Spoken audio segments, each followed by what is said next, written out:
ভবানীপুর গ্রামটা ছোট, নিস্তব্ধ আর শান্ত। গ্রামের পাশ দিয়েই বয়ে গিয়েছে কোলাই নদী। সারা বছরই যার জল টলমল করে বয়ে চলে। সেই রাতে বৃষ্টি পড়ছিল টুপটাপ শব্দে। নদীর জল ছুঁয়ে বাতাসে ছড়িয়ে যাচ্ছিল এক অদ্ভুত ঠান্ডা ভাব। চারিদিক একদম নিস্তব্ধ, কোনো মানুষের দেখা নেই। কোলাই নদীর ওপরের ভাঙা সাঁকোটি তখন যেন হারিয়ে গিয়েছিল প্রায় অন্ধকারে। এমন সময় ঠিক সেই সাঁকোর নিচে হঠাৎ এক মুহূর্তের জন্য দেখা গেল একটা ছায়া, স্থির, একদম নিস্তব্ধ। কে সে? ভবানীপুর গ্রামে কি কোনো অশুভ আগমনের ইঙ্গিত দিচ্ছে সে?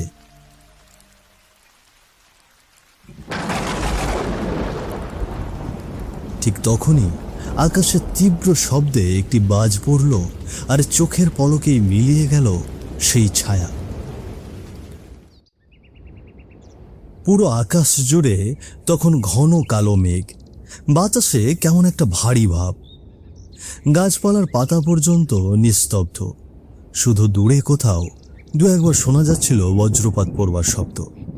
মনে হচ্ছে যে কোনো মুহূর্তেই ঝমঝমিয়ে শুরু হবে মুষলধারে বৃষ্টি। ভবানীপুর গ্রামের একটি বাড়ির উঠানে দাঁড়িয়েছিল পূজা আর গীতা। তাদের মুখে চলছিল গল্প, শোক, দুঃখ, সংসারের টানাপোড়েনের সব কথা নিয়েই প্রায়ই এভাবে আড্ডা বসে তাদের। আজও তার ব্যতিক্রম নয়। ও দিদি, এভাবে চলতে থাকলে তো না খেয়েই মরতে হবে। কাল তোমার দাদা হাট থেকে ফিরে যে কটা টাকা এনেছে তা দিয়ে তো একদিনও ঠিকমতো চলছে না। দিদি, হাটের সব দোকানদারেরই একই দশা। তোমার দাদা কাল মাঠ থেকে তাজা সবজি তুলে হাটে নিয়ে গিয়েছিল। বিক্রিও খারাপ হয়নি, তবু কি লাভ বলো? মোড়ল মশাই নাকি নতুন করে শুরু করেছে। রোজ 200 টাকা করে চাঁদা ধরেছে প্রতিটা দোকানদারের ওপর। কি বলছো দিদি? রোজ 200 টাকা করে মানে? কিছুই বলল না আমাকে। মুখটাও কেমন গম্ভীর ছিল কাল। এখন বুঝেছি মোড়ল মশাই নতুন করে ভারী চাঁদাবাজি শুরু করেছে।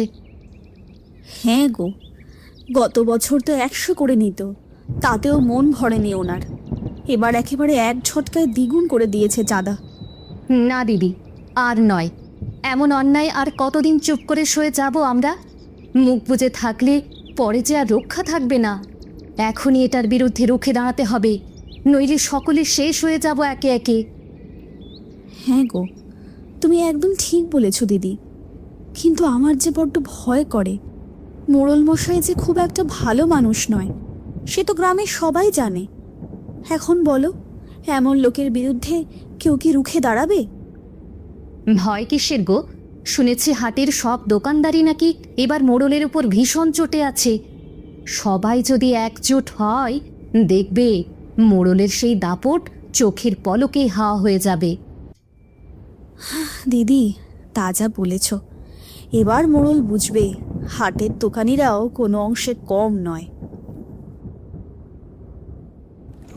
পুরো আকাশ ঘন কালো মেঘে ঢাকা, সাথে মেঘের গুড়গুড়ানি শব্দ।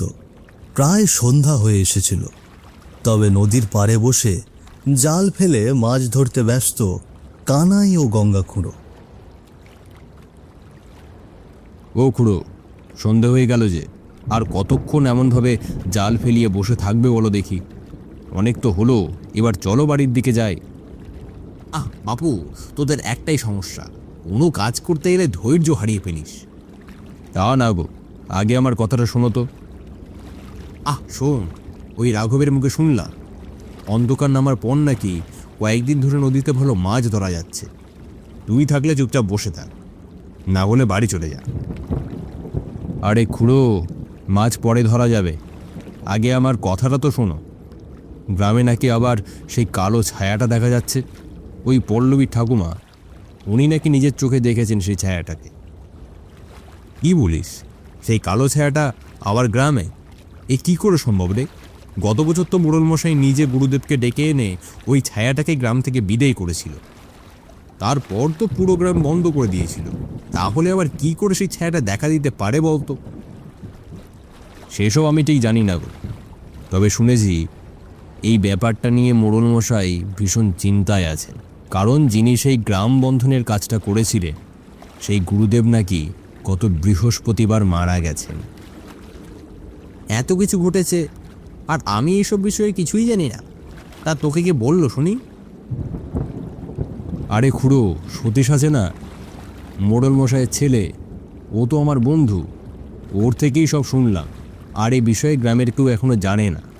ওদিকে পল্লবীর ঠাকুমাকে মোড়ল মশাই মুখ খুলতে নিষেধও করেছেন। তা বুঝলাম, কিন্তু মোড়ল মশাই গ্রামের মানুষদের থেকে এই বিষয়টি আড়াল করছে কেন? আমার তো ব্যাপারখানা খুব একটা সুবিধার লাগছে না বাপু। খুড়ো, বুঝতে পারছো না? গ্রামের মানুষের মাঝে আবার গত বছরের মতো আতঙ্ক ছড়াবে, তা নিয়ে ভয় পাবে, তাই হয়তো মোড়ল মশাই এমন করছেন।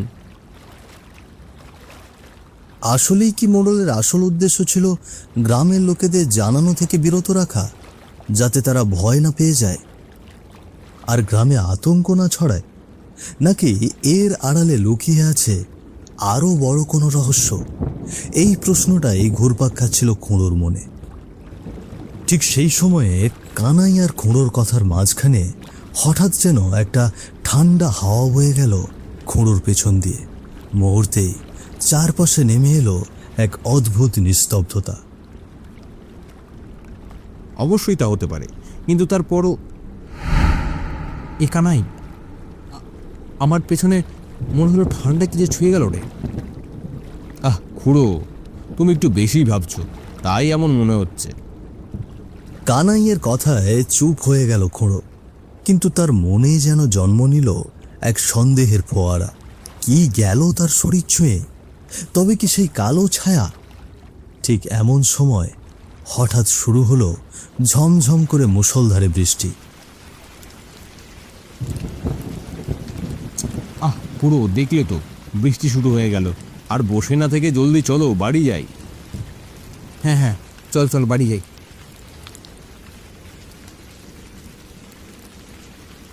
ঝমঝম করে পড়ছিল বৃষ্টি, সঙ্গে বজ্রপাতের গর্জন। গ্রামের বটগাছের নিচে দাঁড়িয়ে মোড়ল ও তার সহকারী রঘুনাথ, তারা মেতেছিল গভীর আলোচনায়। কি ব্যাপার বলতো? এভাবে চুপ করে আছিস কেন? আর যে কাজ দিয়েছিলাম সেটা সম্পন্ন করেছিস?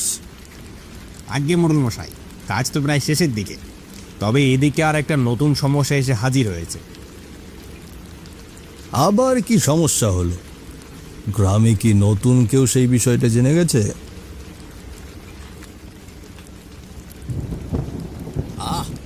তবে কিসের সমস্যা সেটা খুলে বলবি তো? হাটের দোকানিরা বেশ চটে আছে কর্তামশাই। তারা বলেছে এত চড়া চাঁদা তারা কিছুতেই মেনে নেবে না। কে? এরা আমার হুকুমের ওপরে অমর্জি জানাচ্ছে?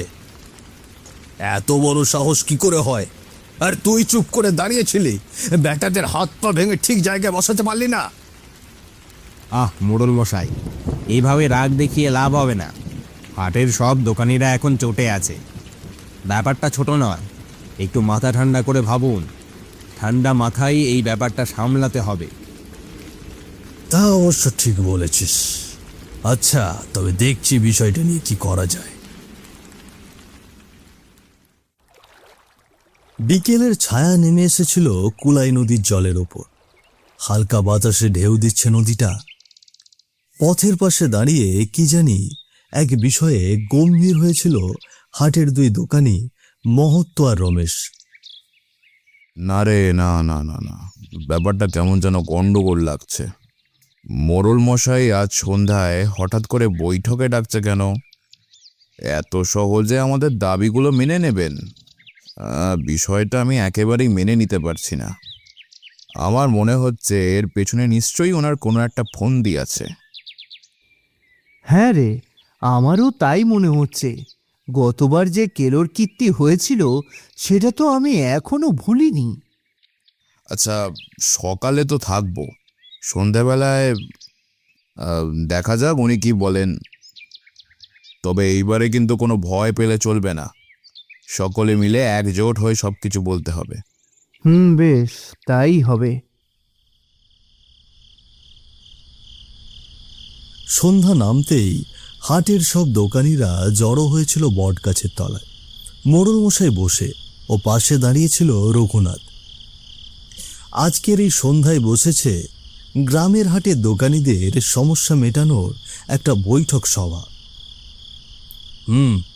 শুরু করো দেখি, কার কি সমস্যা আছে বলো, একে একে শুনি। আগে মোড়ল মশাই, আমাদের সবার সমস্যা একটাই, আর সেটা আপনি জানেনই। নতুন করে আর কিছু বলার বাকি নেই আমাদের।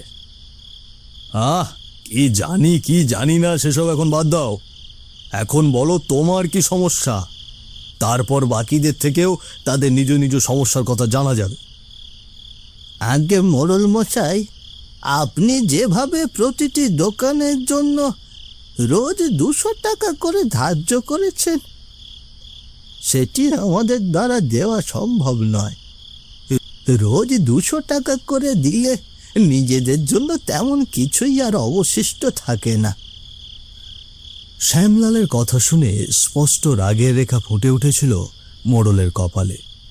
তবুও নিজেকে সংযত রাখার চেষ্টা করছিল, তা মোড়লের চোখে মুখেই প্রকাশ পাচ্ছে। ভেতরে যেন রাগ আর ধৈর্যের চলছিল এক অদ্ভুত লড়াই। বুঝলাম। আর কোনো সমস্যা আছে তোমার?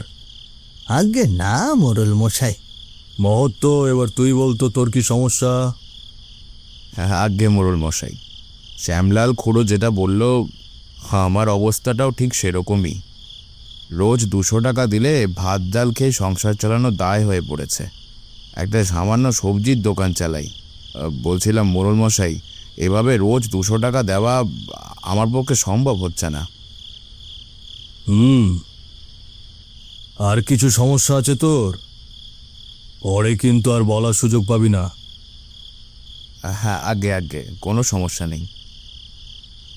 বেশ, এবার তাহলে রমেশ বল, তোর কি সমস্যা? আগে মোড়ল মশাই, আমার তো সামান্য একটু জমি, তাতেই কষ্ট করে কিছু সবজি ফলাই, তারপর সেগুলো হাটে গিয়ে নিয়ে বিক্রি করি, তাতেই কোনো রকমে সংসারটা চলে। এখন আপনি রোজ 200 টাকা ধার্য করেছেন, এটা আমার পক্ষে দেওয়াটা একেবারেই সম্ভব নয় মোড়ল মশাই। তোদের দ্বারা কিছুই সম্ভব নয় বুঝি। তোরা কি বুঝবি যে আমি গ্রামের উন্নয়ন নিয়ে কত ভাবি? এই যে দেখ না, গ্রামের রাস্তাঘাটগুলো কেমন বেহাল হয়ে আছে। সরকারের কাছে গিয়ে যদি অভিযোগ জানাই, তারা কি এসব বোঝে? তবে এসব দেখে যে আমি চুপ করে থাকতে পারি না। আহা, ভেঙে পড়বেন না কর্তামশাই। তোমরা দেখছো না কর্তামশাই তোমাদের নিয়ে কত ভাবেন। এই গ্রামের উন্নয়ন নিয়ে দিন রাত চিন্তা করেন উনি, আর তোমরা সামান্য ধার্য করা এইটুকু টাকা দিতে পারছো না, যেখানে গ্রামের উন্নতির প্রশ্ন জড়িত। দেখেছো গো, আবার নাটক শুরু করেছে। এটাই মনে মনে ফোন দিয়ে এসেছিল, গ্রামের উন্নতি। কি উন্নতি করেন তিনি তা তো সকলেই জানে। গিন্নি চুপ করো, এসব কথা এখানে নয়।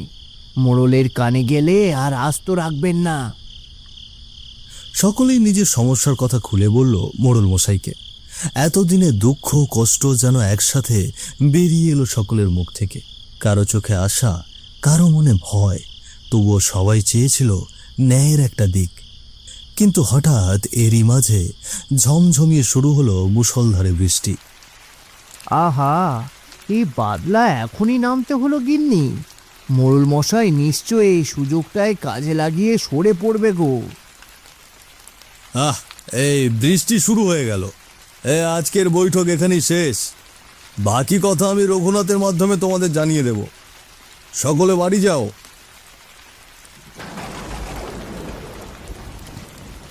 ঠিক সেই সময় দূরে কোথাও হঠাৎ তীব্র শব্দে একটি বজ্রপাতের সঙ্গে চারপাশে শিয়ালের ডাক মিলে তৈরি করেছিল ভীতিকর আবহ।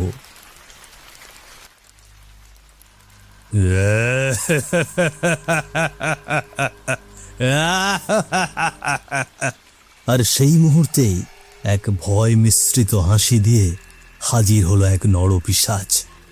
কোথায় যাবে সকলে? এখানে যে আমার বৈঠক এখনো শেষ হয়নি, সবে তো শুরু হয়েছে।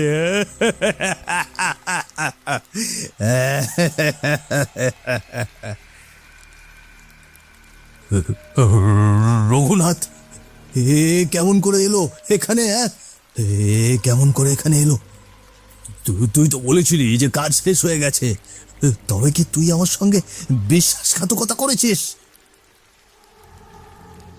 আমাকে আমাকে মাফ করে দিন কর্তামশাই, আমার আর কোনো উপায় ছিল না।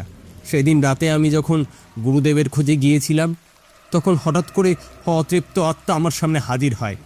সে আমাকে হুমকি দিয়ে বলে, আপনাকে গিয়ে বলতে হবে সব কাজ শেষ হয়ে গিয়েছে, আর যদি না বলি তবে সে আমায় সোজা প্রাণে মেরে ফেলবে। তাই বাধ্য হয়ে ওভাবে বলেছিলাম কর্তামশাই। এত বড় বিশ্বাসঘাতকতা! ছি রঘুনাথ, ছি!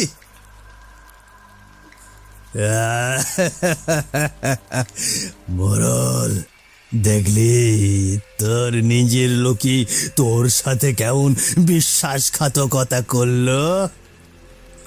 চিন্তা করিস না, আজ আমি তোর মরণের সাথে তোর চেলার মরণও নিজের হাতে লিখে নিয়ে এসেছি।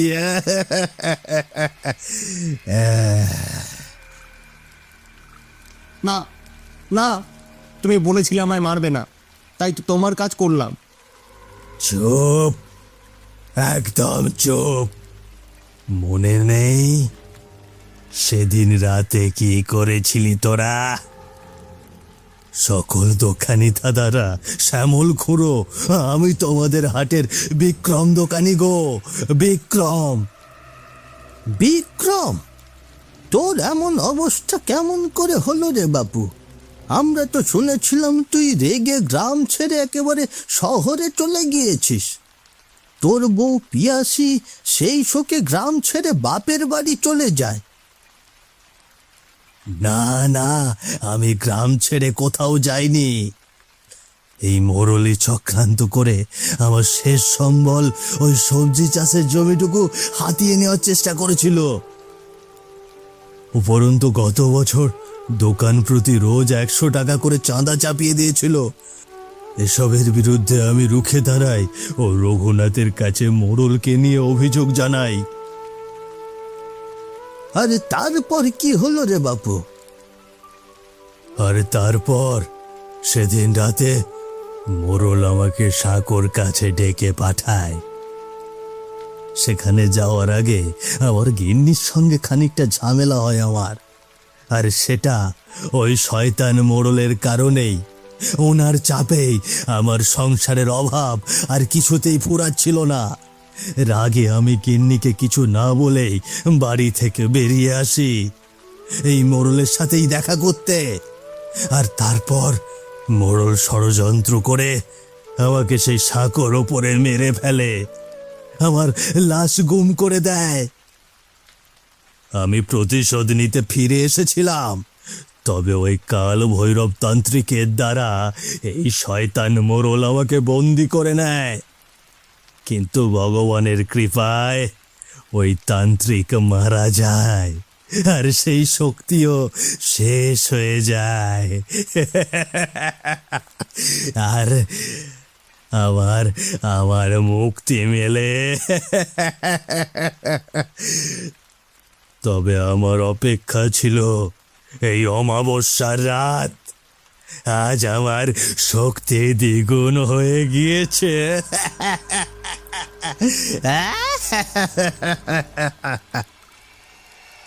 এসব শুনে যেন সকল দোকানির চোখে জ্বলছিল রাগের আগুন।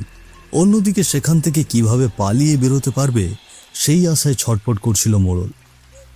তবে সেখান থেকে বাঁচার আর কোনো উপায় ছিল না। আমি ভুল করেছি, আমায় মাফ করে দাও। আমি তো গ্রামের ভালোর জন্যই সব করছিলাম, কিন্তু কিন্তু কি যে হলো। আমি ভুল করেছি, এবারের মতো আমায় মাফ করে দাও। গ্রামের ভালো? ছি বাপু বিক্রম, তুমি এক্ষুনি এদের দুজনকে তাদের উচিত শিক্ষা দাও। এদের উচিত শিক্ষা? এদের উচিত শিক্ষা? সেই উচিত শিক্ষাটা কেবল মৃত্যু। হ্যাঁ, মৃত্যু।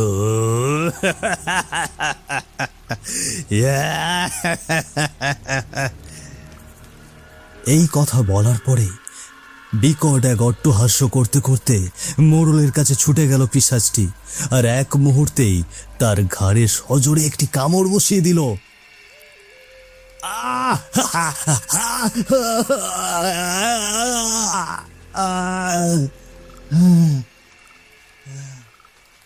আর মোড়ল প্রাণপণে চিৎকার করতে শুরু করলো যন্ত্রণায়।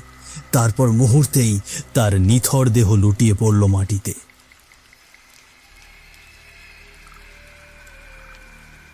আর তারপর পিশাচটি চোখ পড়ল রঘুনাথের ওপরে। সোজা তার কাছে ছুটে গিয়ে তার গলা চেপে মুহূর্তেই ঘাটটি মোটকে দিল সে।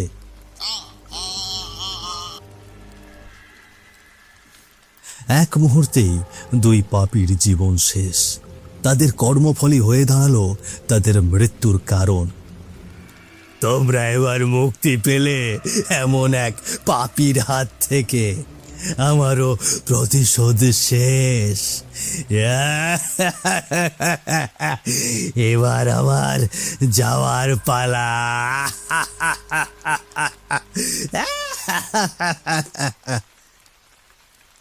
আর তারপর পিশাচটি ধীরে ধীরে মিলিয়ে গেল হাওয়ায়।